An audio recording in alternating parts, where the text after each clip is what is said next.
Thank you for having me here. I want to talk a little bit about how to hack brains and influence people. Good, clean fun. Let's talk about how this all starts. When I was a kid, I watched a documentary about lions, and I heard something that was crazy. They said, lions sleep for 21 hours a day. And I kind of came up with a little bit of a joke around it. Why do lions sleep for 21 hours a day? Because they can.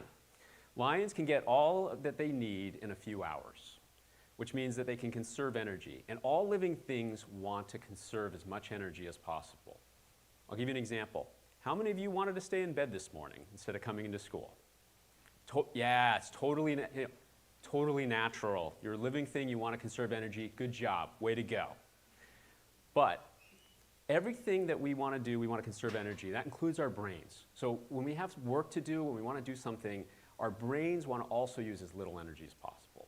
So what we do is we use something called algorithms. We don't even realize that we're using these algorithms. But our go-to algorithm is something called pattern matching. And what pattern matching means is you take all the things you've seen, you've heard, you've smelled, you've felt, and you store those away. And when something new comes up, you match against those patterns. And that allows you to use as little energy as possible to get the answer. Let me give you a little quiz here. I'm going to show you an animal and some fruits and vegetables. And you likely have never seen either this animal or these fruits and vegetables before. I tried to pick things that were very unique. Let's see how fast your brain can pick out the animal. Probably within a few seconds, maybe even less than that, you could tell which one of these was a bird and which was some crazy fruit or vegetable. What would the alternative have been? If you couldn't use pattern matching, you would have had to study and figure out everything about these things, and it would have required a lot of energy. We don't want to do that. But pattern matching isn't just about knowledge, it's also about feelings. When you see something that gives you a positive association, something that gives you a negative association, or just something that you're unaware of, mystery or unknown. Now, when you're out there talking to people, whether you like it or not, they are putting you in a bucket. You cannot stop them from doing that. They're pattern matching against you and what they hear and what they see, and they're putting you in a bucket. But what you can do is help steer which bucket they put you in. Let's talk a little bit about storytelling. This is the tool that we're going to use to get ourselves into the right bucket. You guys probably know what this story is. In fact, you probably know this story better than the majority of things you've learned in school. That's because the people who put this together are master storytellers. They know how to use analogies. They know how to steer you to a certain feeling. But storytelling is not just for movie makers and writers. Storytelling is for every aspect of your life. Let's see how we can use this. Let's see how it happens today. You live in Silicon Valley. We should know who created the Apple computer. It was created blocks from here. You all have Apple devices in your home.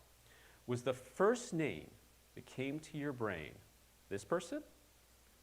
Or was it this person? Steve Wozniak actually was creating the Apple components before he even met Steve Jobs. But Steve Jobs is the one who brought it into your home. He's that master storyteller who made that happen. I'll give you another one. Who founded Tesla? Who created that first electric car? Was the people you were thinking about Martin and Mark or Elon? Elon came in later. But again, master storyteller, bringing those electric cars into your home. How does this work? These were amazing products. They should have just been able to show up and everyone should have wanted to use them. Here's some of the things that they needed to do. You need to raise money. You need to hire people and convince them to leave some stable job for some crazy idea. You need to be able to convince a customer to buy something that has no track record.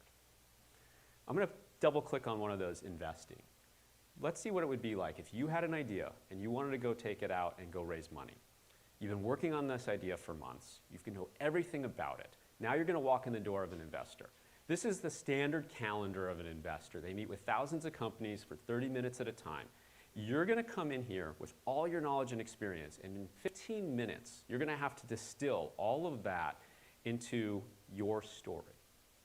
Now, I'm going to talk a little bit about a personal experience here. So I started a company with some friends called Clover.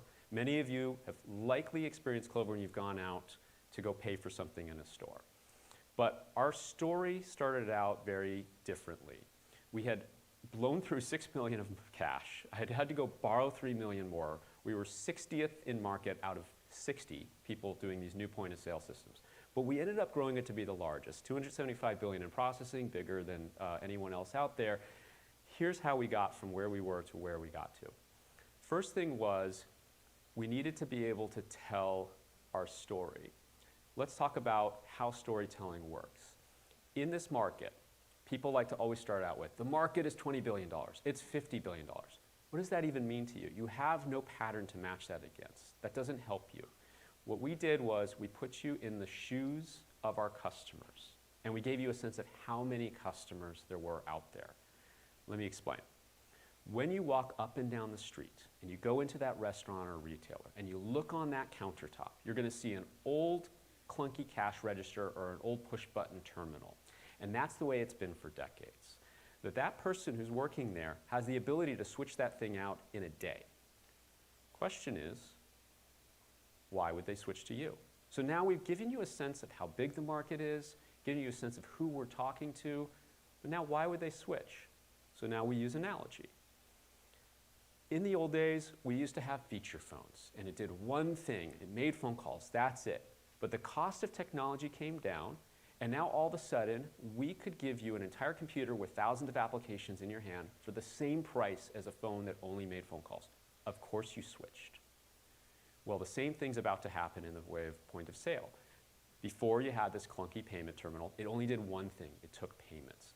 But now we can put all of this computing into one device for the same price, and it can run all your applications from inventories to customers to clients to your employee management, all on one device, same price.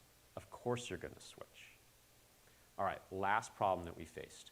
We were 60th in the market, but there was a company out there, the darling of the industry. Many of you probably know the name. It's usually the first one that comes to mind when we talk about payments, and that's Square. By the fifth slide, every investor was saying, what about Square? That meant they had put us in a bucket, and we just wasted 5 slides there trying to tell them our story, because they had already made their decision. So here's what we did. We said, we're going to put Square in the bucket first, and here's how we did it. What we talked about was, when you were a really small merchant, someone who works like at a street fair, banks wouldn't even give you payment processing back in the day. You didn't make enough money for them. Square came out and said, you can just add this little dongle to your device and you can start taking payments. And it was wonderful. Those people all of a sudden could take payments. Those aren't our customers.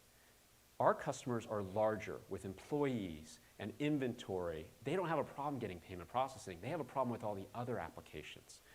What we just did there was we said, they're in a market, they did great, they're fantastic, not who we focus in on. They're not even the most valuable customers out there. And by the way, the thing that the most valuable customers need are where we're the best. Okay.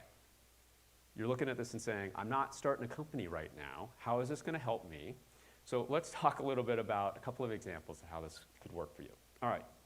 Now, let's take something like you're running for office. Maybe it's for student government, maybe it's for your own club, and you're going up against somebody who's the popular person, who's likely going to win because they're popular. How are we going to handle that? Well, I asked, don't laugh at me, I asked GPT to give me a picture of the popular kid against the not popular kid.